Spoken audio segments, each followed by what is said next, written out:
Good morning. Happy Thursday. Good afternoon and good evening, wherever you are in the world. Yes. We're glad you're here. I'm Frank Spillers. And I'm Kim Spillers. And this is Rural Community Solutions TV Livestream, where we talk about how we design family-friendly, youth-centered places that attract people. And this is a series that we're doing this month and continuation of how do you attract entrepreneurs to your community, because we want you to think like an entrepreneur and become a spark plug. Yes, I have to introduce Cece. She starts the show with us every day. And for those of you who are listening on a podcast, we have a stuffed raccoon. Her name is Cece. She is our mascot. She helps us to welcome, understand, comfort, and appreciate ourselves and others. It's a great way to live in all your relationships. So she keeps us on task. She's not a raccoon that was stuffed. She's just a stuffed animal. Yeah, that'd be a good distinction to make. Yeah, no taxidermy here. Hey, today we've got an exciting show. This is going to be great. I love this guy. Jack Gardner is an entrepreneur. He's an entrepreneur at heart. He's an entrepreneur in thinking, and we met Jack as we've traveled to projects in Indiana. And he is the innkeeper of the College Inn Bed and Breakfast in Marion, Indiana, right across the street from Indiana Wesleyan University. If you are anywhere near Grant County in central Indiana, you need to stop and say hello to Jack and stay. And by the way, he has free cookies. And boy, are they delicious. Yeah. So we got to know Jack, and he really is a wonderful, he's a wonderful friend and entrepreneur. He comes with an education in sales and marketing for the Cubs, Chicago Cubs. And he's an educator, being a teacher, a band director, a high school and middle school principal. And he has several years of experience with the Disney Corporation. So we can't wait to hear how he is going to jump in and talk to us about being a community spark plug. So welcome, Jack Gardner. Thank you. Thank you. It's great to be back with you guys. Thanks. We wish it was in person. I know it. Yeah, I know it. We miss your bed and breakfast, yes, and the really soft bed that you have. Well, and just the wonderful hospitality. So, all right. Well, so Jack, give us just kind of an idea. You consider yourself to be a spark plug, right? Yes, very much. My wife considers me that. Okay, well, that's good affirmation. That's really kind of an important deal. It is, absolutely. Right. So what do you think are the qualities of a spark plug? What do you think a community needs or could recognize as somebody who might be a spark plug? And why would that be important? Well, just to kind of throw a credential out there, I was a band director of a band of 303 kids for 13 years. Holy cow. I was constantly having to talk 300 kids into doing things. A lot of them I knew they didn't really want to do, but we did them. And I think that there's a book called Causing Others to Want Your Leadership. And those qualities, those things that cause others to say, okay, yeah, let's do that. And I think that figuring out the influencers of a group and then kind of going with the general interests of the group. Hey, we're going to do X, Y, Z. And then sprinkled in with things that will make the group better, or things we just kind of have to do. That I always say, hey, we have some secretarial items, guys. And we would go about doing those things. But, you have to kind of dangle, keep the carrot out there, the carrot and stick kind of act, and keep motivating. Just motivating, and developing your plan of attack. And I've been lucky to have been in organizations that were really, really good at that.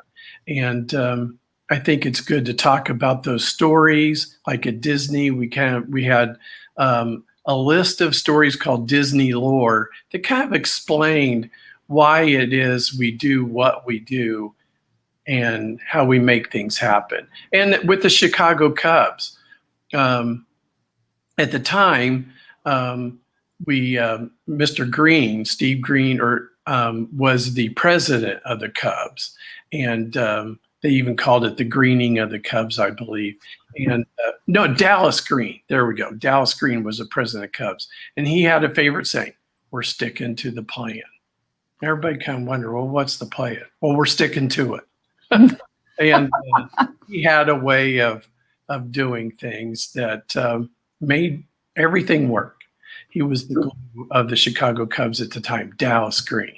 That's really interesting because 3 years before the Cubs won the World Series, they brought in the kind of the brand expert, the marketer from Boston. And Boston won the World Series, and then the Cubs hired him away to help create a culture, a different culture within the Cubs organization, that they, stick with the plan. Here's the plan to build the culture that brought them from where they were to winning that World Series. So that, to understand that, a great template or a thing to do is to see the movie Moneyball. I think Brad Pitt was in it.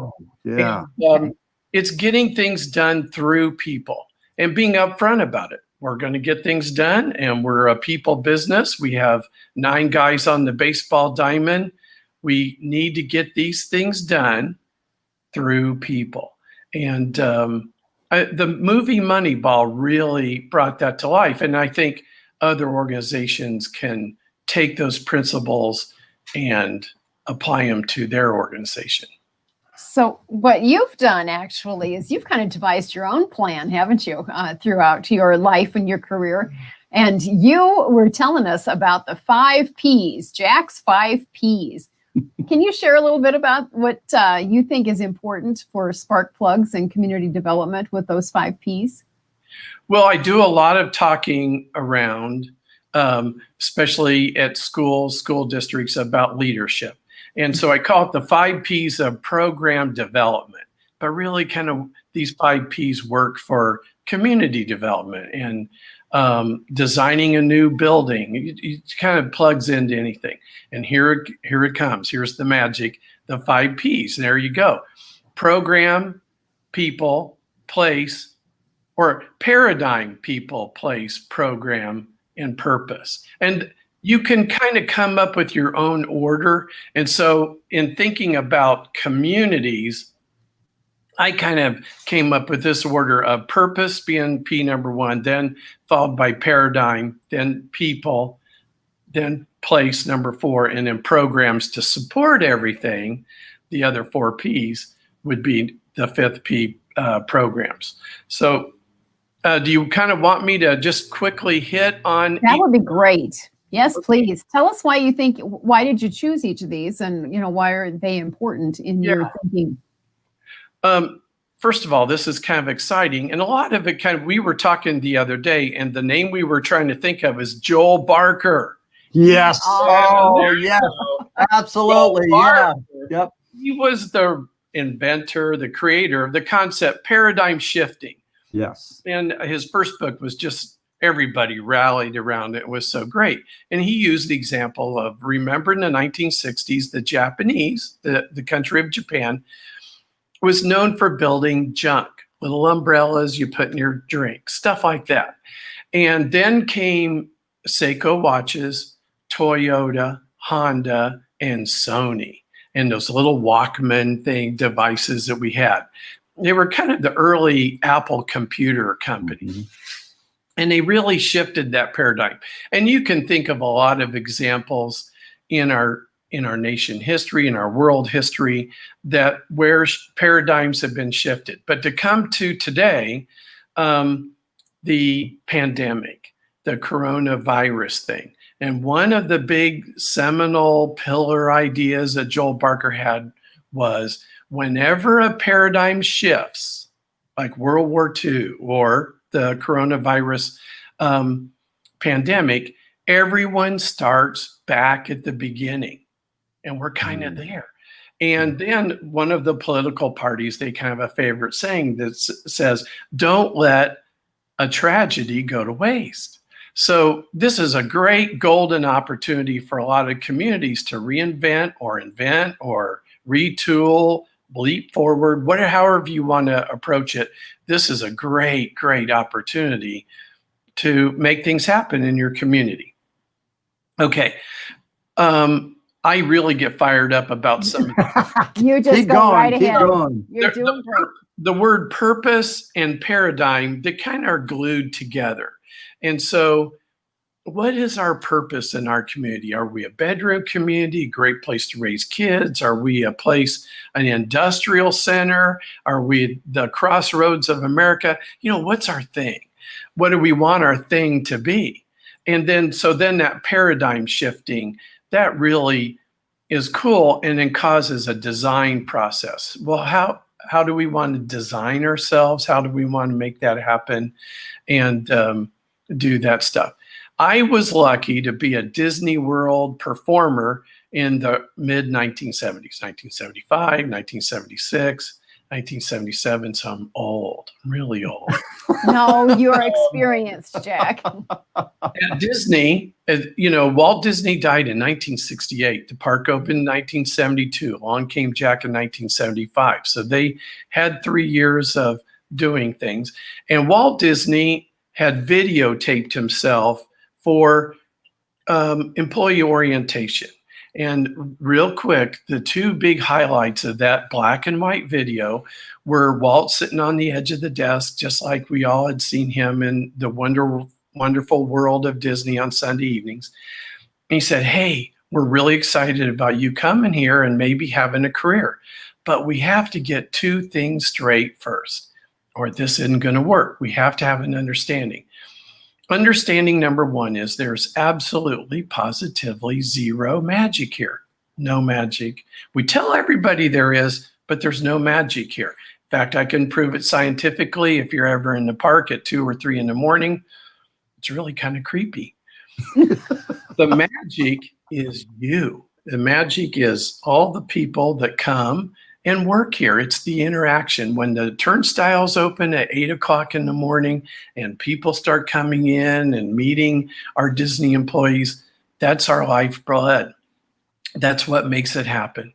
So people are really, really important. So at Disney, at least at the time in the 70s, I don't know if they still have this jargon, but they talk a lot about the power of place and the magic of people. So there is power in place. A community has to be attractive. It needs to be visually attractive. It has to work. It can't be all disjunct and our park is over here, but the swimming pool's over there. Our shopping's over here, but the parking lot's way over there. Good luck. You know, it can't be like that. So people and place are super important, and they cause for a lot of cool conversations. On the power of at Disney, they then segue to a story about the Liberty Tree. Walt Disney was really into trees, and he had a favorite oak tree that he found that they had transplanted into Liberty Square at Disney World. It's still there. It's the most protected tree in America. There are lightning rods on every branch. That tree isn't going to go. And it's surrounded by taller buildings with lightning rods. Orlando is the lightning strike capital of the world. A lot of lightning strikes in Orlando.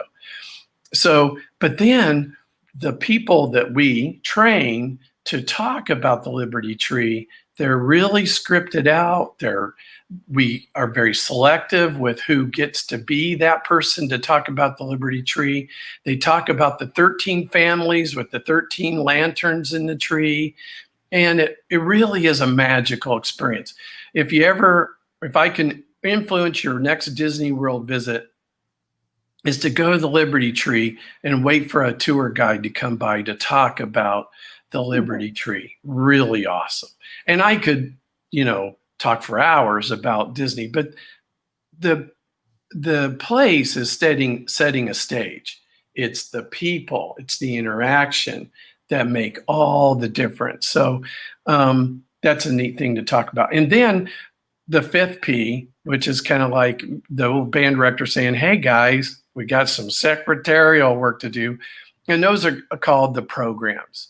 Have you filled out the form for the latest, like we hear, the Lilly grant or the state grant or that national grant or the city grant, the Star City grant, the American grant? You know, there's a grant for everything. Poor old trumpet player, redheaded guy grant, you know. So there's the grant thing. There's the applying for tax advantages, abatements, whatever a city or an area can go for. And that's what Frank and Kim are really good at directing you to different ideas and things and the resources. It's kind of the ugly underbelly of work, but so important. You know, it's really the go. The program's kind of the steps to get you there, right? The program, what? Just kind of the steps to get you there. Yes. Yeah. Yes.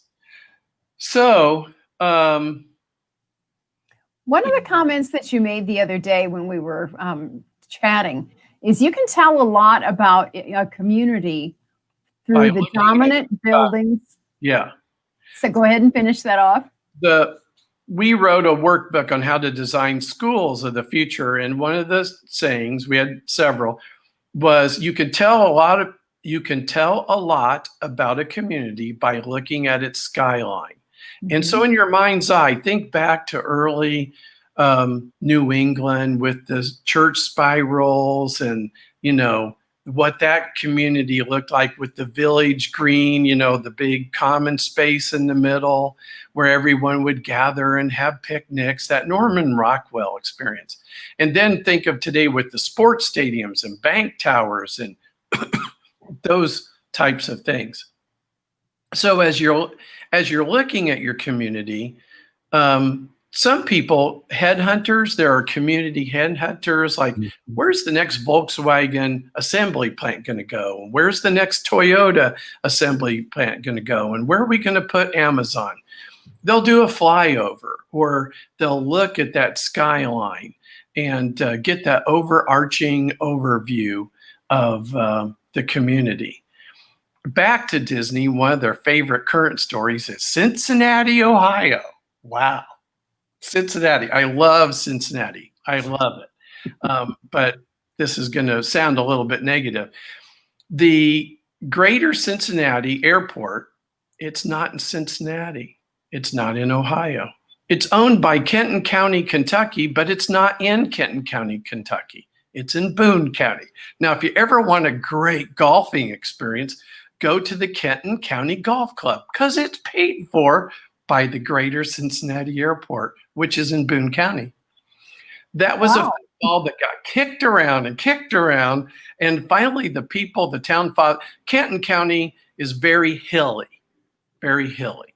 You can't really put an airport, but they wanted to have the airport. They saw a lot of financial benefits down the road of being the place of the airport. So quietly, they were buying up land in Boone County, which is really flat. Guess what? There was a day where they announced, we're going to have an airport in Boone County. And the Boone County people going, what? There we are. So somebody was a spark plug and saw an idea. Yes. Big time. Big wow. time. And so the ideas can be wild and they can be varied, but it's somebody who really sees opportunity and acts on it. Yes.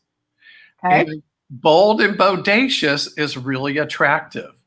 And so I wanted to get that one with you. Another saying that we really liked from our book, Authentic Architecture on How to Build Schools of the Future, which sold like 18 copies. A bestseller amongst a small group. Yeah. Frank Lloyd Wright had a saying, and it goes like this. Ideas are like bubbles in a champagne glass. They all bubble up from the bottom. And as they bubble up, they attach. Like ideas always have a champion. Somebody's championing that idea. And then he would often talk about the idea of the Statue of Liberty that stands in the harbor in New York. And somebody had that idea, but somebody else had to go, that's a great idea. Let's do that. Let's build a statue. The French people in a gift to New York. They did it. Talk about bold and bodacious. And Americans bought these little tickets for $1. And that was the main funding source for the Statue of Liberty. Took a while, but the Statue of Liberty was the next big building project after the Eiffel Tower. And Mr. Eiffel helped design that grid work that's inside the Statue of Liberty. So we can do this, guys. We can build the communities of our dreams. We can come together and really have an awesome future. I know things right now with the pandemic, if you're like me, it's been rough. Owning a bed and breakfast during the pandemic, real good. Yeah, not for the faint-hearted. Home. Right. But we're going to get through this, and this is an opportunity for things to be fabulous. That's what we heard yesterday. Somebody was saying, I found this in the news source, something that's saying, someday on down the road, we're going to be looking in the rearview mirror at this. And where are we going to be? I mean, this is our opportunity, and this is what we have been talking about in the shows. This is our opportunity for rural America to rebuild and restart, and to be that resilient economy that we can build upon. And going back to how we started our communities in an entrepreneurial spirit of looking at and bubbling up. I love that analogy of bubbling up those ideas. How can our community be better than what it was? And this is our opportunity to become much more than what we could be. Right. It's amazing. As we watch the news of, the strife that cities are going through, and I'm not going to get preachy on that. Everybody has seen those images and they're kind of seared into our national memory. But let me tell you about a little community in Indiana called Amboy, Indiana, Amboi. It's this little community. I don't think there's a stoplight there, but they have a little Amish grocery store. That grocery store is busting a business. They just can't keep up. It's unreal. So you never know where, how things are gonna flare out. But I think we can get in front of it. We can talk about it. And with people like Frank and Kim, you can design it and make things happen for yourself and for your community. And it's kind of exciting. It makes you want to get up in the morning.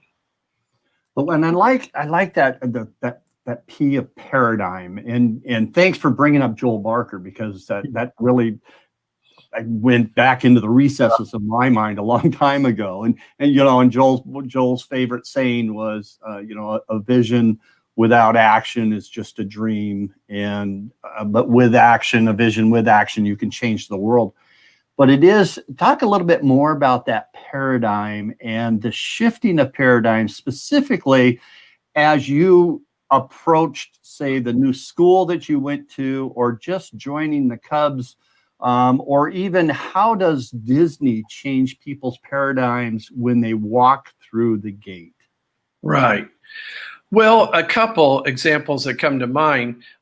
Speaking of the Chicago Cubs, the Wrigley family lived next door to an architect. I don't know his name, but he was a church architect. And their two families would frequently come together for backyard barbecues. And the Wrigley family said, "Hey, Fred, you're an architect. We need to build a new baseball stadium. Have you think you can handle it? What do you think?"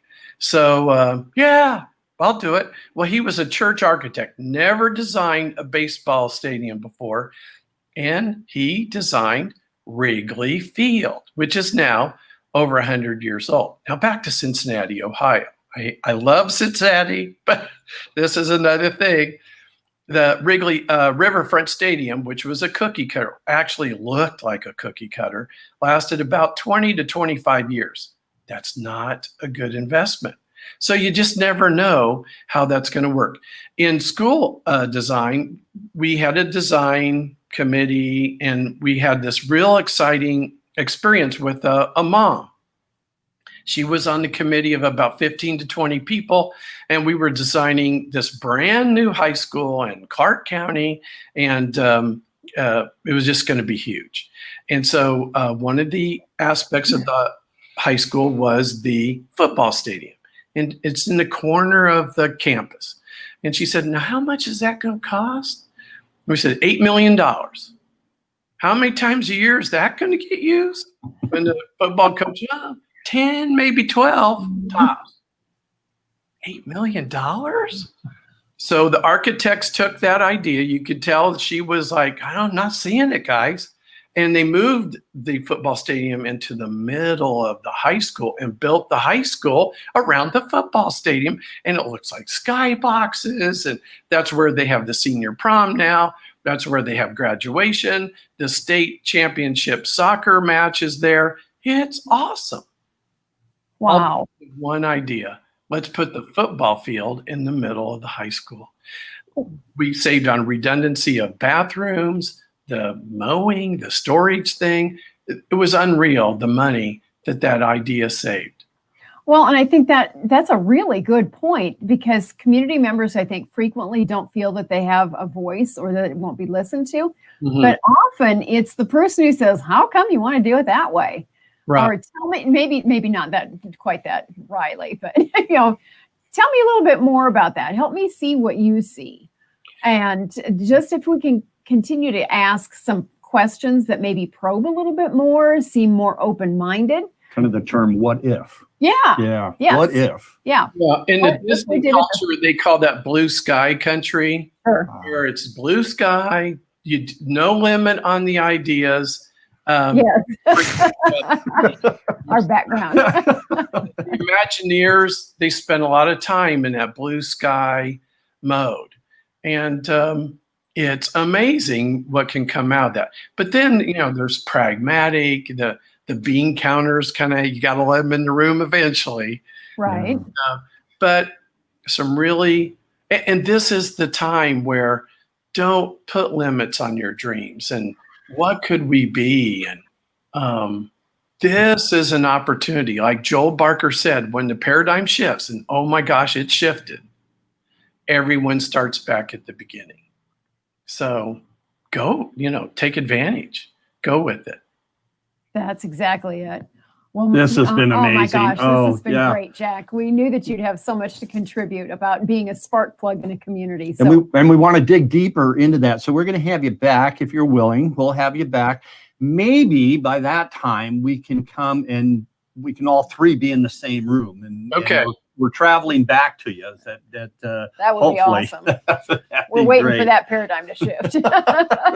So Jack, thank you so much for joining us today. We hope that you've had a great time, but your words of wisdom has just been great. And I want to remind people of those 5 P's. Again, paradigm, people, place, purpose, and program to support all of that. But that is creating a creative environment for entrepreneurial activity to be created in your organization, not just in your community, but across the board in your organization. He's talked about in a business, in a school, an organization, a community, any place creates that environment for creativity to take place. So Jack, I really want to thank you. We want to thank you so much. You've been a great friend.